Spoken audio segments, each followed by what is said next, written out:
Hello everybody, this is Gail from Burger Sewing and Vacuum in Manassas, Virginia, and welcome to another foot fetish.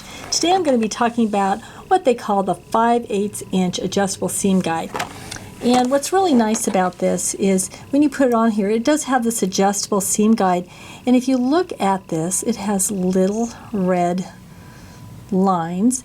This would be 3/8 inch, this is a 1/2 inch, this is 5/8 inch, and this is 3/4 inch out here, and you can adjust this to wherever you need it to be.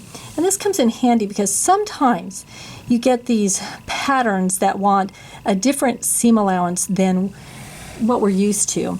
And I don't always remember, and if I just sit down to sew, but this way I can put my guide, say it's a 3/8 inch, I can put it at 3/8 inch. So now if I start to sew, I know I'm not going to accidentally go to 1/2 inch or something like that. Or I could put it at the 1/2 inch mark. And that's really nice because then when it's on your machine, I'm going to put it on there, I can just line up the edge of my fabric wherever I need it to be. Here, let me readjust the camera a bit. And then I can sew right along, and I'll keep my seam allowance exactly where I want it to be. I don't have to worry about anything else. And I always love having that wall, as I call it, to keep me from wandering off where I don't want to be. So this is our 5/8 inch adjustable seam guide foot, and you know it also has the lines for where the needle is, the center position, as well as all those different notches in there.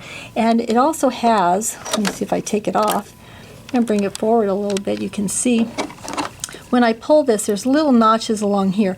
So this guide does not slide and move without me having to actually pull it. It will stay right where I want it to be. It's not going to all of a sudden change where it's at as you're sewing along, which is really nice. So until next time, have fun sewing with your feet.